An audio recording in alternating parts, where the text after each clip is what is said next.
Shavuot. Shavuot.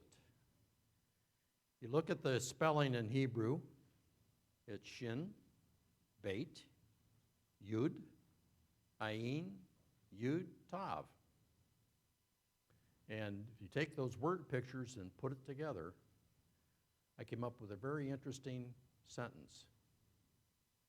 A massive family bound together by understanding their connection to the covenant. Well, let's start at the beginning. The biblical basis for Shavuot. And let's go to Exodus, Shemot, chapter 23, verses 14 through 17. 3 times in the year you are to celebrate a festival for me. A festival, a Moedim. You are to observe the feast of Matzot, unleavened bread. For 7 days you will eat matzot, as I commanded you, at the time appointed in the month of Aviv, for that is when you came out from Egypt. No one is to appear before me empty-handed. Also, you are to observe the feast of harvest, the first fruits of your labors that you sow in the field, as well as the feast of the ingathering at the end of the year, when you gather your crops from the field. 3 times in the year, all your men are to appear before Adonai Elohim. So we see here that Shavuot is one of the Shalosh Regalim, one of the 3 pilgrim festivals, when all the men representing their families, and many families went along, of course, were to travel to Jerusalem to appear before Adonai and bring an offering of first fruits. It's interesting, Regalim comes from the Hebrew shorish, ragal, which has to do with feet.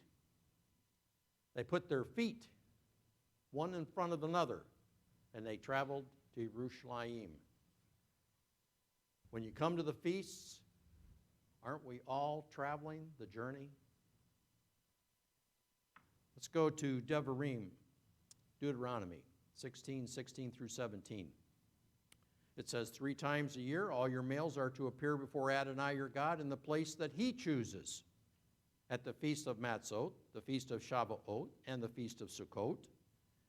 And no one should appear before Adonai empty-handed. The gift of each man's hand according to the blessing Adonai your God has given you. Where do we even come up with an offering to Adonai? He gives it to us, doesn't he? The Feast of Matzot is the Feast of Unleavened Bread, which commemorates the deliverance from death and the bondage from Egypt. This was the time of the barley harvest. This was the first grain harvest. It is also known as Hag Bikurim, which means the festival of first fruits. Now, the Feast of Shavuot is the Feast of Weeks, or sevens, which was the count up from the Feast of the Unleavened Bread to the Feast of Weeks. The following day, the 50th, was the day of Shavuot. This was the official beginning of the summer wheat harvest. This was the beginning of the summer harvest as well. You see, that's a long period of time between Shavuot and the fall feasts. And there was harvesting going on all through that time. The last or third harvest was Sukkot, or tabernacles, which of course means huts or booths. And this was the time of the fruit harvest. Now let's look at the beginning of the counting of the Omer at Hag's Matzot. Counting of the Omer. And for many, it's like manna, what is it? But the counting of the Omer, we've been counting the Omer. We've had a chart hung up in our home. We've been checking them off one day at a time, praying the prayer, all the way up to number 50, which we did last night. So let's look at Leviticus chapter 23, verses 10 through 14. It says, "Speak to Bani Israel and tell them, when you come into the land which I give you and reap its harvest, then you are to bring the Omer of first fruits of your harvest to the Cohen, to the priest. He is to wave the Omer before Adonai to be accepted for you. On the morrow after the Shabbat, the Cohen is to wave it. On the day when you wave the Omer, you are to offer a male lamb without blemish, 1 year old, as a burnt offering to Adonai. The grain offering with it should be 2/10 of an ephah of fine flour mixed with oil, an offering made by fire to Adonai for a soothing aroma. Its drink offering with it should be 1/4 of a gallon of wine. You are not to eat bread, roasted grain, or fresh grain until this same day, until you have brought the offering of your God. It is a statute forever throughout your generations in all of your dwellings." This was the feast of unleavened bread, which was part of Pesach, or Passover. So the first fruits of the grain harvest were offered before Adonai for his acceptance. None of the harvest it represented could be used for any purpose until it had been offered up to the Lord. Why was that? Because it demonstrated that the blessing or the gift of the barley harvest came only from the hand of Adonai. If the first fruits of barley were accepted, then the rest of the harvest would be blessed by the giver of the harvest. So there would be more to come. From that harvest started the counting of the Omer, a word meaning measure. If it was grain, it was a sheaf's worth, about 2 quarts. But in this case, it's a measure of time. Not only was this a first fruits of the wheat harvest, but according to Jewish tradition, this was also the count up to the giving of the Torah on Mount Sinai. Now, according to Jewish tradition, Shavuot also commemorates the giving of the Torah. The giving of the Torah is a gift to Adonai's people, setting them apart from all other peoples. It has been linked to a marriage contract or a ketubah that outlines the terms of the marriage. The Jewish people refer to this time as the Matan Torah, or the giving of the Torah. Now, what I found interesting is that's the same word, the Matan, is used for the giving of the bridal gift given by the groom. So when the Israelites agreed to the Torah's terms, they in effect became wed to Hashem, a holy people set apart for Adonai. The terms of the Torah specified how they were to relate to the Holy One of Israel as well as to others. Let's dig in a little bit further. Leviticus 23, 15 through 21. Then you are to count from the morrow after the Shabbat, and from the day that you brought the Omer of the wave offering, 7 complete Shabbatot. Once again, it's saying on the morrow after the Shabbat of the barley harvest, the giving of that, then you start counting. And when the Israelites, let me come back here. Until the morrow after the 7th Shabbat, you are to count 50 days and then present a new grain offering to Adonai. You are to bring out of your houses 2 loaves of bread for a wave offering made of 2/10 of an ephah of fine flour. They are to be baked with hametz as first fruits to Adonai. You are to present, along with the bread, 7 one-year-old lambs without blemish, 1 young bull and 2 rams. They will become a burnt offering to Adonai, with their meal offering and their drink offerings, and an offering made by fire, a sweet aroma to Adonai. Also, you are to offer 1 male goat for a sin offering, and a pair of year-old male lambs for a sacrifice of fellowship offering. The Cohen is to wave them with the bread of the first fruits as a wave offering before Adonai, with 2 lambs. They shall be holy to Adonai for the Cohen. You are to make a proclamation on that same day that there is to be a holy convocation, and you should do no regular work. This is the statute forever in all your dwellings throughout all your generations.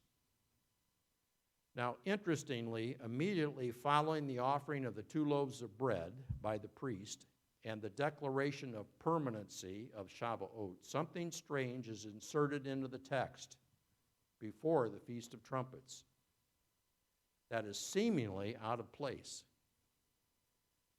Now, those who have stuck with me in my teaching know that I've said this over and over again. Whenever there's something in the text that seems to be out of place, Adonai is bringing our attention to it. So let's look at what he inserted. Leviticus 23:22. Now when you reap the harvest of your land, you're not to reap the furthest corners of your field or gather the gleanings of your harvest. Rather, you are to leave them for the poor and for the outsider. And he punctuates it. I am Adonai your God. Doesn't it seem strange that he's put that in there? I mean, when I first saw that, I thought, there's got to be something else here. So there is a connection. Israel was called the first fruits, and as such, they were separated from all the other people and dedicated to Adonai. Because of their status as first fruits, the rest of the harvest was to be abundant. Meaning, not only other Israelites would follow, but also those who joined them. They were to reach out to others, just as the corners of the fields were to be left to nourish the poor and the stranger. They were to be a nation of priests, representing Elohim to the people and the people to Elohim. Now another occurrence happened in Shavuot. Fast forward to Yerushalayim. Not only was the gift of the wheat harvest and of the Torah being celebrated, but something else monumental happened. From there, we need to go to the book of Acts, chapter 2, verses 1 through 12. And when the day of Shavuot had come, they were all together in one place, and suddenly there came from heaven a sound like a mighty rushing wind, and it filled the whole house where they were sitting. The tongues like fire spread out and appeared to them, settling on each one of them. And they were all filled with the Ruach HaKodesh and began to speak in other tongues as the Ruach enabled them to speak. Now Jewish people were staying in Jerusalem, devout men from every nation under heaven. And when this sound came, the crowd gathered. They were bewildered because each one was hearing them speaking in their own language. They were amazed and astonished, saying, all these who are speaking, aren't they Galileans? How is it that we hear our own birth language? Parthians and Medes, Elamites, and those living in Mesopotamia, Judea, Cappadocia, Pontus, and Asia, Phrygia and Pamphylia, Egypt and parts of Libya towards Cyrene, and visitors from Rome, both Jewish people and proselytes, Cretans and Arabs. When we hear them declaring in our own tongues the mighty deeds of God, they were all amazed and perplexed, saying to each other, what does this mean? This was a celebration of the Ruach coming down like tongues of fire on the apostles, on those that had been waiting, those who had one step at a time journeyed to Yerushalayim. They had been told, commanded by Yeshua himself to go there and wait. This day, something monumental did happen.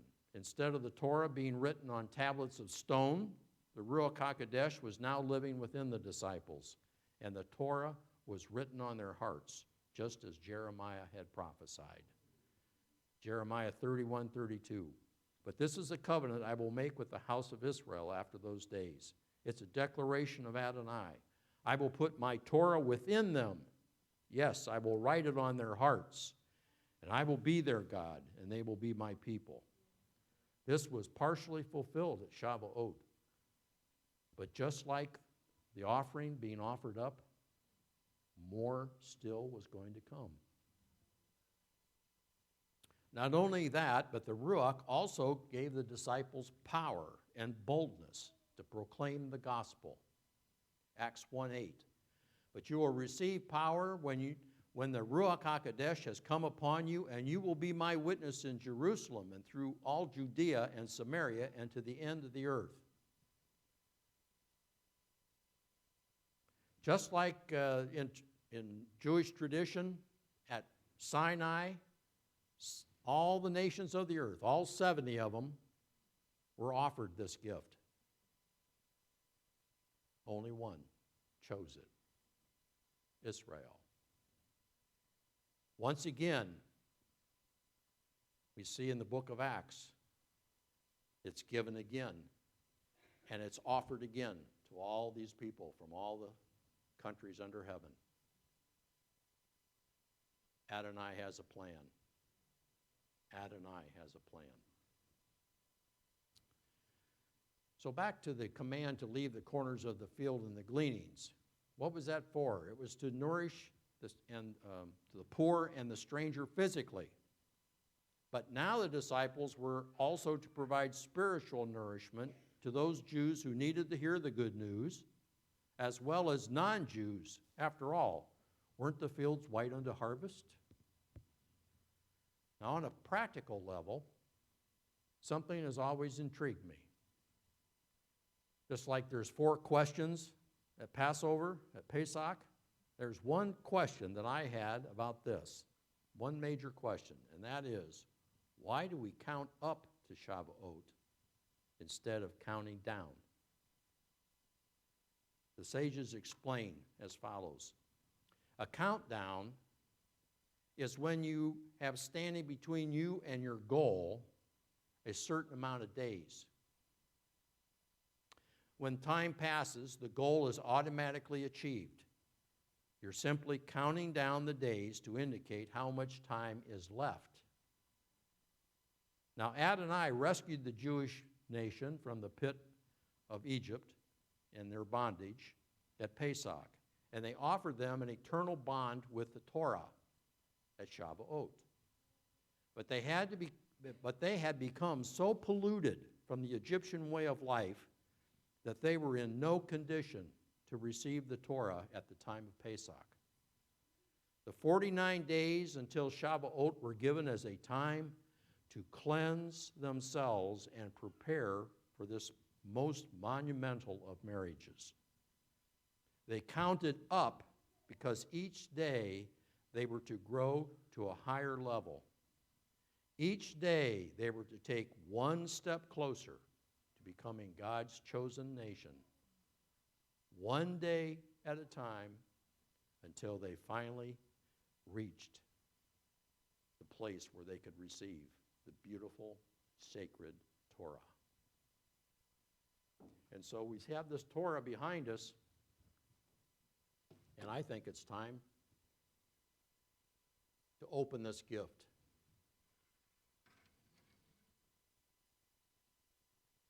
Can anyone appreciate a gift from the Torah? I can't hear it.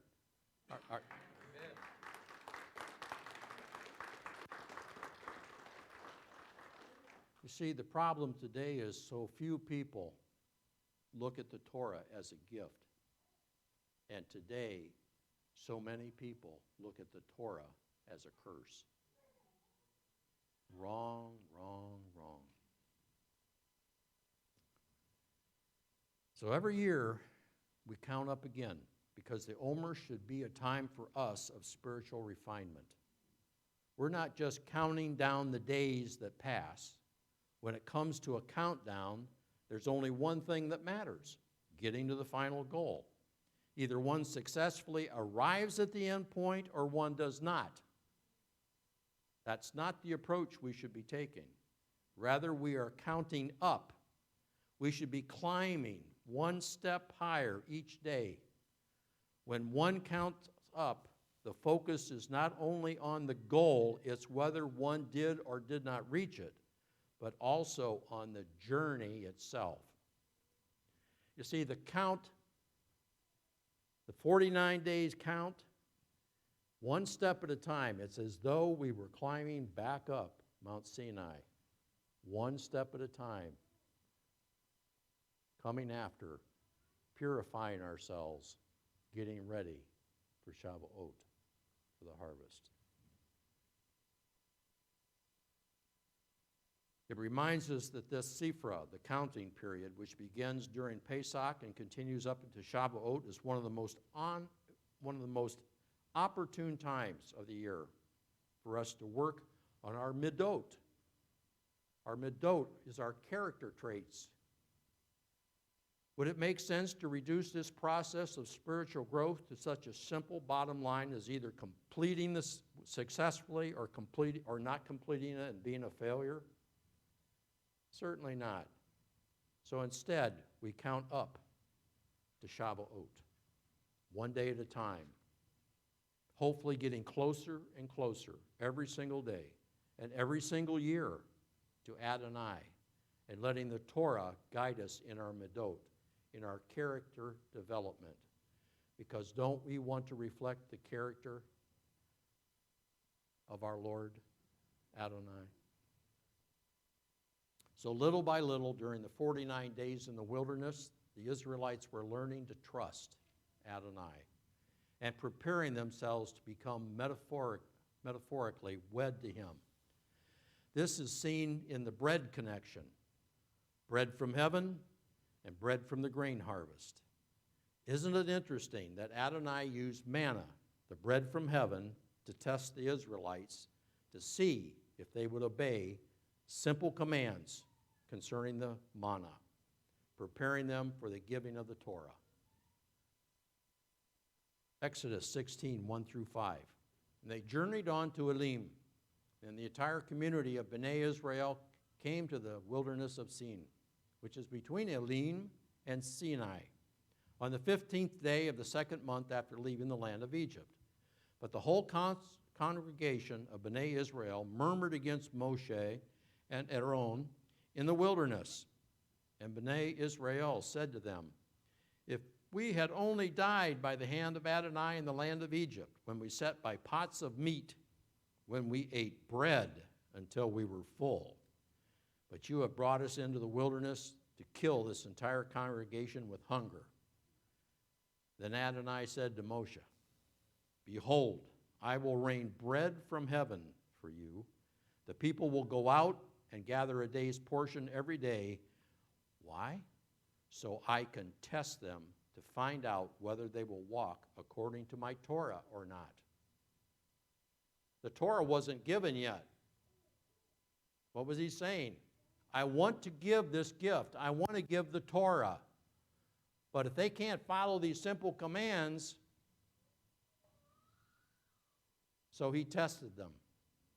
And it didn't all begin very well, but step by step it got better. And finally, it got to the point that Moshe could receive the 10 commands. So on the 6th day, when they prepared what they were to bring in, it will be twice as much as they gathered day by day.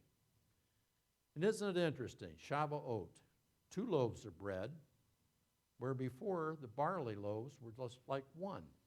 It's a double blessing. Verse 17. Bnei Israel did so and gathered more, some less. When they measured it with an Omer, those who gathered more had nothing left over, and those who gathered less did not lack at all. And every man gathered according to his appetite. And Moses said to them, "Let no one save any of it until morning." However, they did not listen to Moses. Some of them preserved it until morning, but it bred worms and rotted. So Moses was angry with them. So they gathered it morning by morning, each man according to his needs. And as the sun became hot, it melted. And on the 6th day, they gathered twice as much bread. Twice as much bread. 2 omers for each individual. So all the leaders of the community came and informed Moshe. And they said to them, This is what Adonai said. Tomorrow is a Shabbat rest, a holy Shabbat to Adonai. Bake whatever you bake, boil whatever you boil, store up for yourselves everything that remains to be kept until the morning. This is one of the ways that Adonai was preparing them. And as he said, so that I can test them to find out whether they will walk according to my Torah or not. But the same is true for us. The same is true for us as believers. The living Torah, Yeshua HaMashiach, the true bread from heaven, modeled for us what the character of Hashem is like. We are to use the count up to continue our journey in developing our character to follow his example and become more and more like him each and every day. And from Shavuot to Shavuot, from year to year, it's a journey that we all make. Don't stop along the journey. Continue your path. This is what Rav Shaul, the emissary Paul, wrote. Romans 8:28 through 29. Now we know that all things work together for good for those who love God, who are called according to his purpose. For those whom he foreknew, he also predestined to be conformed to the image of his Son, so that he might be the firstborn among many brothers and sisters. And Ephesians 5:1 through 2. Therefore be imitators of God, as dearly loved children, and walk in love, just as Messiah also loved us and gave himself up for us, an offering and sacrifice to God for a fragrant aroma. The emissary Yochanan, or John, also wrote, 1 John 2:5 through 6. But whoever keeps his word, in him the love of God is truly made perfect. And we know we are in him by this: whoever claims to abide in him must walk just as he walked. One step at a time, going up the mountain.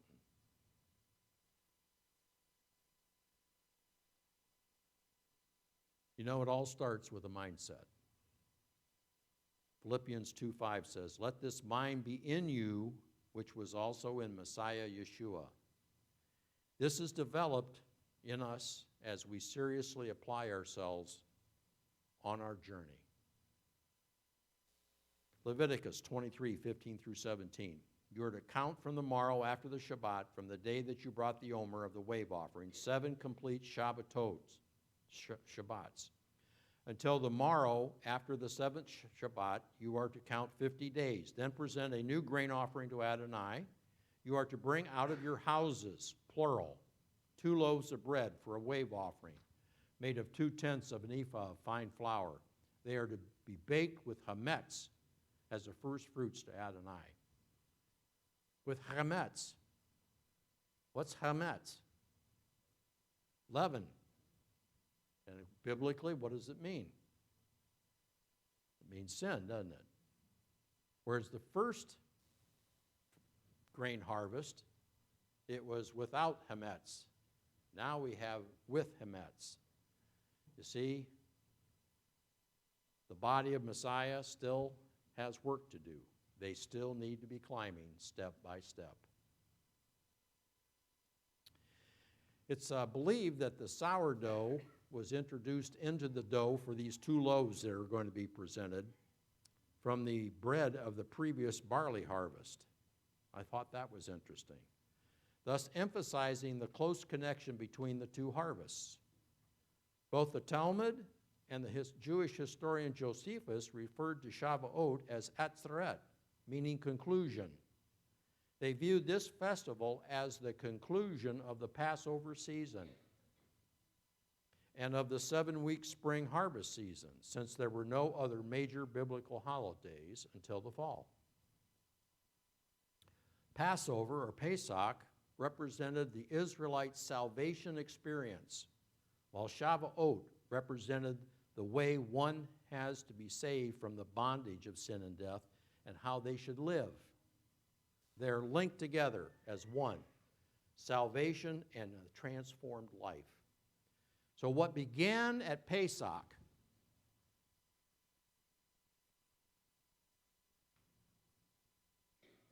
the next feast, Shavuot. Salvation, how you live it out. Actually, how you walk it out. We all need to walk out our salvation with fear and trembling, don't we? All right. Let's go on to verse 18. You are to present along with the bread 7 one-year-old lambs without blemish, and 1 young bull and 2 rams, and they will become a burnt offering to Adonai with their meal offering and their drink offerings, and an offering made by fire, a sweet aroma to Adonai.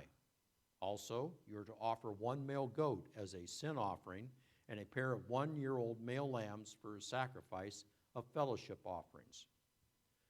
The Cohen is to wave them with the bread of the firstfruits as a wave offering before Adonai with the 2 lambs, and they shall be holy to Adonai for the Cohen. You are to make a proclamation on the same day that there's to be a holy convocation, and you should do no regular work. This is a statute forever in all of your dwellings throughout your generations. Once again, until the bread is dedicated to Adonai and accepted, none of the new grain is to be used for any purpose. That day is also declared to be a Shabbat, a holy convocation, a mikra, to be observed forever. So I question, why is it that we're not celebrating this today in so many so-called bodies of Messiah? I think all of this is pretty straightforward. But you know, there's a deeper spiritual hidden meaning. I think it's also interesting that the counting of the Omer begins on a high Sabbath. And then after 7 more Sabbaths, how many Sabbaths? 7. Another high Sabbath. And then the Torah is given on day 50. We see a pattern involving 7s and the number 50 elsewhere. Every 7 years was a Shemitah year of rest for the land and its people. And as soon as the Israelites settled in the Holy Land, they began to count and observe 7-year cycles. Every cycle would culminate in a sabbatical year known as the Shemitah. Literally, it means to release. All debts, except those of foreigners, were to be remitted. In other words, each Shemitah, they started over with a clean slate, and they rested, and they were renewed, and not only them, but the land as well. Then after the 7 sabbatical years was a 50th year, known as a Yovel, or a Jubilee. Now, the Jubilee was a time of restoration. The Jubilee was a year of release, and it deals largely with land, property, and property rights. And according to Leviticus, slaves and prisoners would be freed. Debts would be forgiven, and the mercies of God would be particularly manifest. Let's look at Leviticus 25:10. You are to consecrate the 50th year, proclaiming freedom throughout the land to all of its inhabitants. It will be a Yovel for you. You will return everyone to the land he owns, and everyone is to return to his family. So in a way, we in our spiritual lives should be counting up to another 50th, the Jubilee that represents the coming earthly kingdom of Adonai.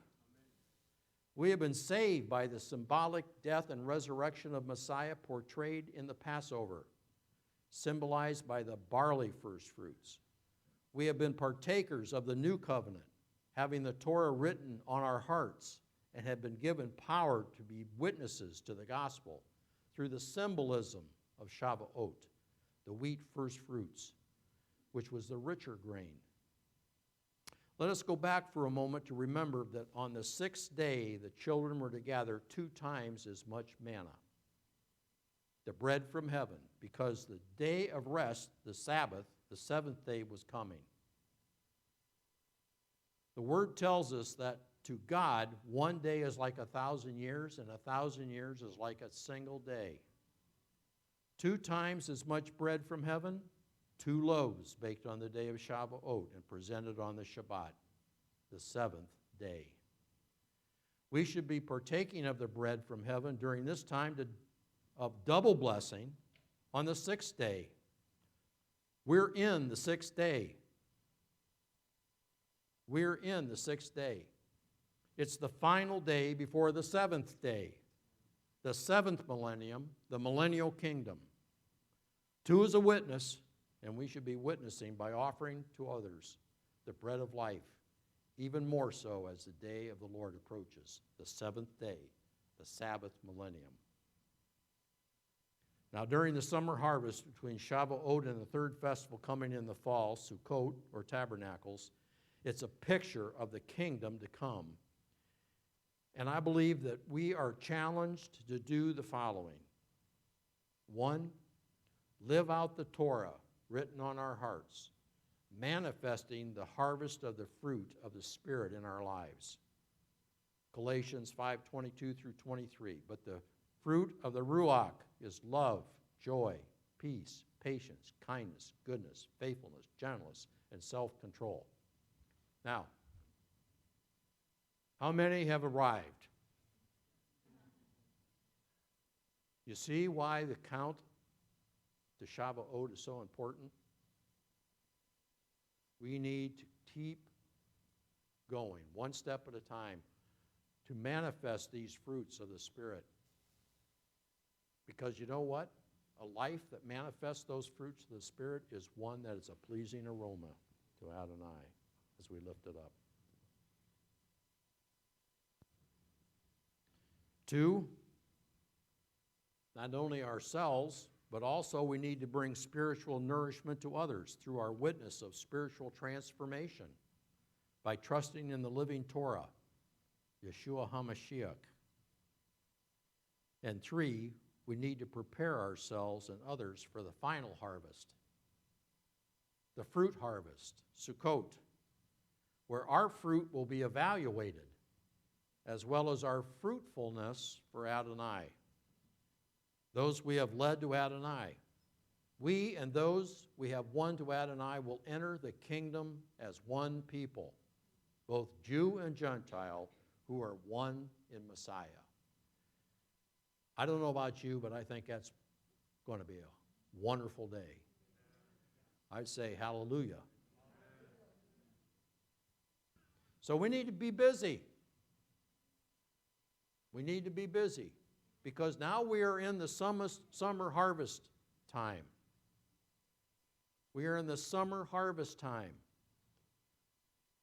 This is where the harvest of fruit needs to be starting to come in.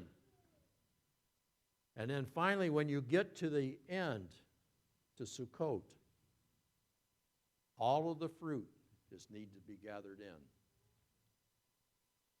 What are we doing? Are we bringing fruit for Adonai? Are we developing the fruit in our own lives? Because if our lives don't demonstrate any transformation, how are we going to present that to anybody else?